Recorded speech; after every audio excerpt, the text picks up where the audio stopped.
అనంతపురం జిల్లా తాడిపత్రి వినాయక నిమజ్జనం గొడవలో కీలక పరిణామం చోటు చేసుకుంది. ఇప్పుడు Tadipatri CI Sai Prasad long leave లో ఉన్నట్లుగా సమాచారం. ఇప్పటికే జేసీ ప్రభాకర్ రెడ్డి, కాకర్ల రంగనాథ్ పై కేసులు నమోదయ్యాయి. అదేవిధంగా మరో 7 టీడీపీ నేతలపైన పోలీసులు ఎఫ్ఐఆర్ ని నమోదు చేశారు. అయితే తాడిపత్రి సీఐ ఆదేశాలతోనే పోలీసులు కేసులు నమోదు చేశారు. ఇప్పుడు సడన్ గా సాయి ప్రసాద్ లాంగ్ లీవ్ తీసుకోవడం ఏంటంటూ చర్చ సాగుతోంది. కాగా వినాయక నిమజ్జనం సందర్భంగా జేసీ ప్రభాకర్ రెడ్డి, కాకర్ల వర్గీయులు రాళ్లు రువ్వుకున్నారు.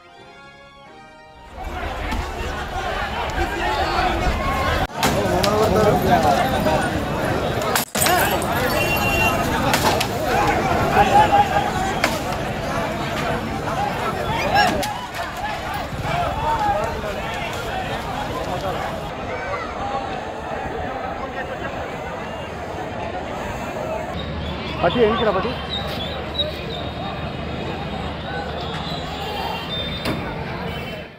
రెడ్ మోర్ డీటెయిల్స్ మా ప్రతినిధి యోగానంద్ అందిస్తారు. రైట్ యోగానంద్, తాడిపత్రి సే ఎందుకని లాంగ్ లీవ్ లో ఉన్నారు? సో ఆయన ఆదేశాలతోనే కేసులు నమోదు చేస్తారని చెప్తున్నారు. మరి ఇప్పుడు జేసీ ప్రభాకర్ రెడ్డి, కాకర్ల వర్గీయులు ఏమంటున్నారు?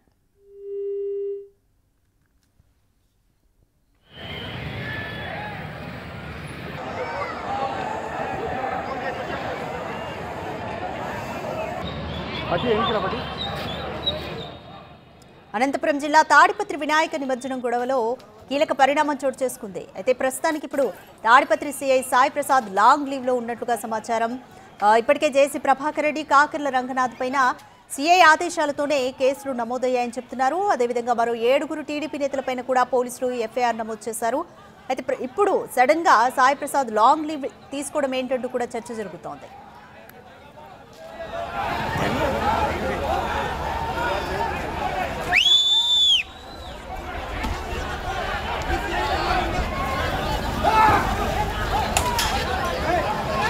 రెడ్ మోర్ డీటెయిల్స్ మా ప్రతినిధి యోగానంద్ అందిస్తారు. రెడ్ యోగానంద్, జేసీ ప్రభాకర్ రెడ్డి అలాగే కాకర్ల వర్గీయుల మీద కేసులు తాడిపత్రి సీఐ ఆదేశాలతోనే కేసులు నమోదయ్యాయని అంటున్నారు. ప్రస్తుతానికి ఆయన లాంగ్ లీవ్ లో ఎందుకున్నారు? కారణం ఏం చెప్తున్నారు?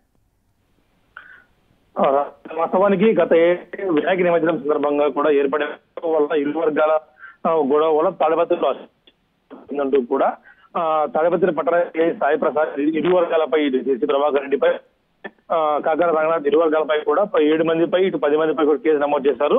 కొంతమంది అదుపులోకి తెచ్చుకొని తెలుస్తుంది. దీంతో నిన్న అయితే కంప్లైంట్ కూడా సిఐ సాయి ప్రసాద్ ఉన్నారు కాబట్టి ఆయనపై దీంతో ఆయన లాంగ్ లీవ్ పెట్టి వెళ్ళినట్టు కూడా మాకు సమాచారం అందుతుంది. దీంతో తాడిపత్రి పట్టణంలో మరొకసారి అశాంతి వాతావరణం ఏర్పడుతుంది. ఎందుకంటే సంవత్సర కాలం నుంచి కూడా ఆ పట్టణ సీఐగా సాయి ప్రసాద్ ఎంతో ఒత్తిళ్లకు ఎదుర్కొని డ్యూటీలు చేసినట్టు కూడా వైసీపీ నాయకులు ఆరోపిస్తున్నారు. ముఖ్యంగా పెద్దారెడ్డిని ఊర్లోకి రానివ్వకపోవడంలో జేసీ జేసీ ప్రభాకర్ రెడ్డి పాత్ర ఉంది. ఆ సీఐపై ఒత్తిడి తెచ్చారు. దీంతోనే సీఐ లాంగ్ లీవ్ పెట్టి వెళ్లిపోయారంటూ కూడా వైసీపీ శ్రేణులు ఆరోపిస్తున్నాయి. దీంతో ఆ ఆరోపణలకు బలం చేకూరినప్పుడు లాంగ్ లీవ్ పెట్టడం కూడా ఒక విధంగా కూడా ఈ వార్తలకు బలం చేకూరే అంశంగా కనిపిస్తుంది. ప్రస్తుతం అయితే ఆయన ఎన్ని రోజులు పెట్టాడు, ఇప్పుడు పెట్టాడు అది కూడా పూర్తి సమాచారం మనకు రావడం లేదు. ఎందుకంటే ఆయన గోప్యంగా కూడా నిన్న సాయంత్రం నుంచి లాంగ్ లీవ్ పెట్టేది తెలుస్తుంది మనకు. ఇప్పటికైతే దీనిపై అధికారులు కూడా పూర్తి క్లారిటీ ఇవ్వడం లేదు. అధిక రైట్, ఇంకా 7 టీడీపీ నేతలపైన కూడా పోలీసులు ఎఫ్ఐఆర్ నమోదు చేసినట్టుగా తెలుస్తుంది. సో వాళ్ళు కూడా ఏమంటున్నారు? ఎందుకని లాంగ్ లీవ్ లో ఎందుకు వెళ్లారు సడన్ గా అన్న ఒక చర్చ అయితే సాగుతుంది. సో ఇటు జేసీ ప్రభాకర్ వర్గీయులు, కాకర్ల వర్గీయులు అలాగే టీడీపీ నేతలు ఏమంటున్నారు? ఇరు వర్గాలు టీడీపీ నేతలే కావడం, ఇరు వర్గాలు ఒత్తిడి తెచ్చినట్టు కూడా మాకు సమాచారం అందుతుంది. ఇటు కాకర రంగనాథ్ కానీ లేదా జేసీ ప్రభాకర్ రెడ్డి కానీ ఇరు వర్గాలు కూడా సిఐపీ ఒత్తిడి తెచ్చినట్టు తెలుస్తుంది. దీంతో లాంగ్ లీవ్ వెళ్ళాడు అంటూ కూడా వైసీపీ ఆరోపిస్తున్నాయి. కానీ ఆయన ఎక్కడ కూడా కారణం మెన్షన్ చేయలేదు. ఇంతవరకు ఆయన అందుబాటులోకి రాలేకపోవడంతో ఏం జరిగి ఉంటుంది తెరవేరకనేది కూడా జిల్లా పోలీసు అధికారులు కానీ తలపతి ఏఎస్పీ రోహిత్ కుమార్ చౌదరి కూడా స్పష్టం చేయాల్సిన అవసరం కనిపిస్తుంది. ఇప్పటికైతే లాంగ్ లీవ్ పెట్టి ఫోన్ కూడా స్టేషన్ లో పెట్టి వెళ్ళిపోయినట్టు తెలుస్తుంది.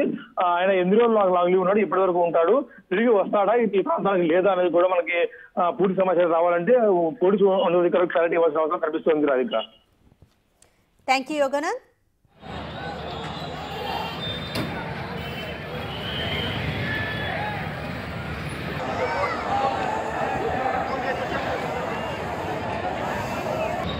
పట్టి ఏంటి